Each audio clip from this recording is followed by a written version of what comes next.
तो देखिए, जैसा कि हमने बताया कि आज हम लोग क्या पढ़ने वाले हैं, ओम्स लॉ। और आज हम 9th और 10th के लेवल पर ओम्स लॉ को समझेंगे और नेक्स्ट क्लास में हम आईएससी लेवल पर ओम्स लॉ को समझेंगे। आईएससी लेवल पर ओम्स लॉ क्या मतलब कि प्रूफ ऑफ ओम्स लॉ, और ओम्स लॉ कहाँ से आया, उसका फेल्यूर क्या है, ओम्स लॉ क्या क्या क्या यूज होता है, मतलब ओम्स लॉ का यूज कहाँ कहाँ है, इसके बारे में हम समझेंगे 11th और 12th लेवल पर नेक्स्ट क्लास में। आज हम लोग ओम्स लॉ समझते हैं 9th और 10th लेवल पे। देखिए, Ohm's law state that at constant temperature, किसी भी कॉन्स्टेंट टेम्परेचर पर, and physical conditions remains unchanged. Physical conditions का आने का मतलब वायर करंट सेम डायरेक्शन में सेमी फ्लो होना चाहिए, उतना ही करंट। तो अब देखिए क्या कर रहा है।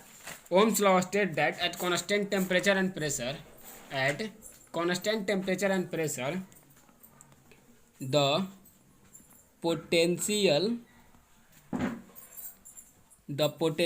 difference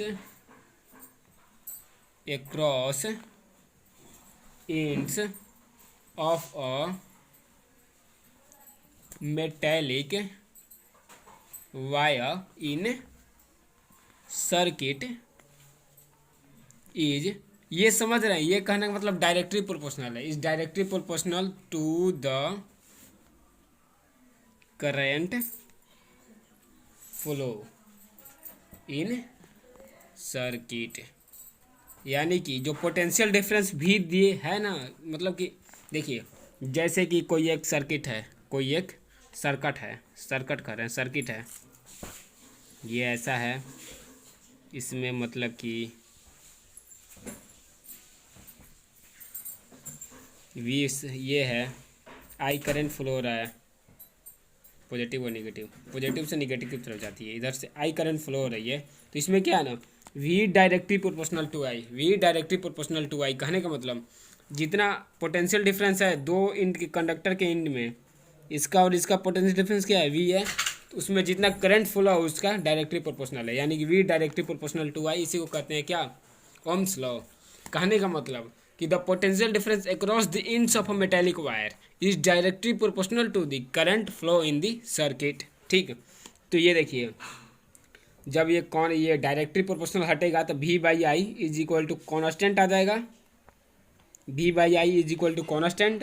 तो देखिए, V by I is equal to constant को आर मान लेते हैं। ठीक है, तो यहाँ से क्या मिल गया, V is equal to I R, V is equal to I R क्या है, यही हमारा Ohm's law, V is equal to I R. यहाँ पे आर क्या है, are is constant.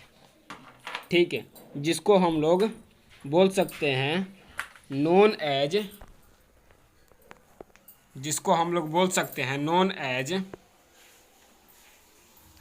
Resistance of, ये जो वायर दिया गया है ना, इसका रेजिस्टेंस क्या है, आर, जिसको हम लोग बोल सकते हैं resistance of wire.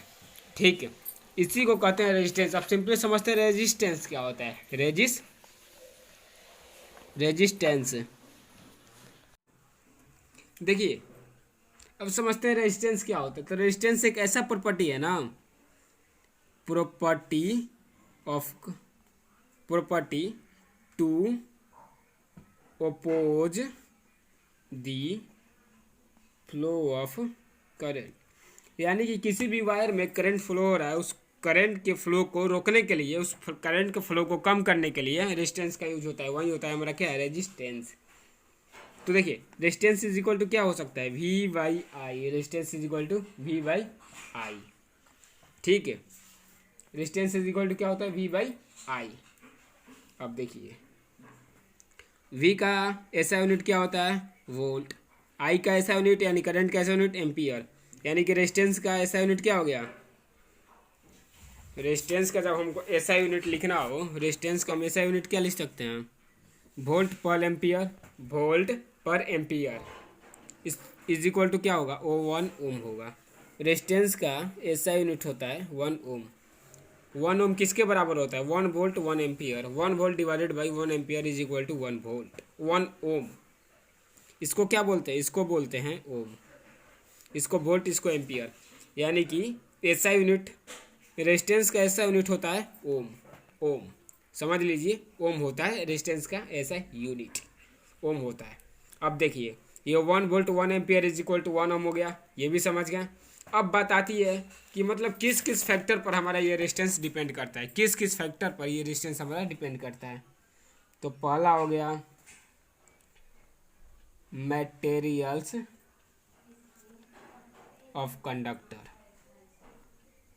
Materials of conductor, materials of conductor कहने का मतलब कि हमारा नेचर ऑफ मटेरियल क्या है, मतलब नेचर ऑफ कंडक्टर क्या है, कंडक्टर कैसा है, मतलब गुड कंडक्टर है, इंसुलेटर है, कैसा कंडक्टर है, उस पर डिपेंड करता है पहला।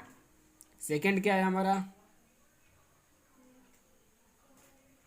सेकंड हमारा किस पर डिपेंड करता है, लेंथ ऑफ कंडक्टर। किस पर, कंडक्टर की लेंथ कितनी, यानी कि R directly proportional to L, जितना ज़्यादा एल बढ़ेगा उतना ही ज़्यादा रेजिस्टेंस बढ़ेगा, ठीक, तो डायरेक्टली प्रोपोर्शनल होता है। थर्ड किस पर डिपेंड करता है, एरिया पर, area of cross section, cross section का एरिया पर डिपेंड करता है। कैसे, are inversely proportional to 1/a, यानी आर बढ़ेगा, ए बढ़ेगा तो आर घटेगा, इस पर डिपेंड करता है। जब हम इस और दोनों को कंबाइन करते हैं, are directly proportional to L/A, तो यहाँ पे भी एक हमको कांस्टेंट मिलता है जिसको हम लोग बोलते हैं रो। इसको हम लोग किससे डिनोट करते हैं, रो से, इसको हम लोग रो से डिनोट करते हैं, जिसको हम लोग कांस्टेंट तो बोलते ही हैं, इसको एक और चीज़ बोलते हैं, उसका नाम है, रो का नाम होता है रेजिस्टिविटी। क्या होता है, रेजिस्टिविटी होता है, रो, रेजिस्टिविटी होता है रो। तो आज हम लोग तीन चीज़ समझें, ओम्स लॉ, रेजिस्टेंस और रेजिस्टिविटी। ओके, अब समझ लेते हैं कि रेजिस्टिविटी का एसआई यूनिट क्या होता है। तो देखिए, are equal to row L/A है, तो रो इक्वल टू क्या हो जाएगा, RA/L, RA/L हो जाएगा। अब देखिए, आर का क्या होता है ओम, एरिया का क्या होता है मीटर स्क्वायर, और लेंथ का मीटर, तो मीटर मीटर कैंसिल, यानी कि रो का क्या हुआ, ओम मीटर, रो का हुआ ना ओम मीटर, रो का क्या हुआ, ऐसा यूनिट, रो का ऐसा यूनिट क्या होता है, ओम मीटर। तो आज हम लोग ये समझ गए। एक और चीज़ है कि जब रेजिस्टिविटी कर देंगे, 1/रेजिस्टिविटी, तो ये के बराबर आता है। 1/रेजिस्टिविटी करते हैं, के बराबर आता है। के क्या होता है यहाँ पे, के को हम लोग कंडक्टिविटी कहते हैं, के को क्या कहते हैं, कंडक्टिविटी। और इस कंडक्टिविटी का ऐसा यूनिट होता है, ऐसा यूनिट इज ये, मतलब ये इन्वर्स, यानी कि पर ओम पर मीटर, पर ओम पर मीटर होता है कंडक्टिविटी का ऐसा यूनिट। तो आज हम लोग तीन चीज़ समझे, ओम्स लॉ समझ गए, मतलब कि ओम्स लॉ क्या होता है, V = IR, ये हमारा ओम्स लॉ हुआ। रेजिस्टेंस जिसका ऐसा यूनिट ओम होता है, और रेजिस्टिविटी जिसका ऐसा यूनिट ओम मीटर होता है, और कंडक्टिविटी जिसका ऐसा यूनिट पर ओम पर मीटर होता है। तो अगले क्लास में हम लोग क्लास 12th लेवल के प्रूफ ऑफ ओम्स लॉ के बारे में समझेंगे, ओम्स लॉ के डिटेल्स के बारे में, मतलब ओम्स लॉ कहाँ से, उसके फेल्यूअर क्या है, मतलब कहाँ कहाँ से इसका यूज होता है, उसके बारे में। So done.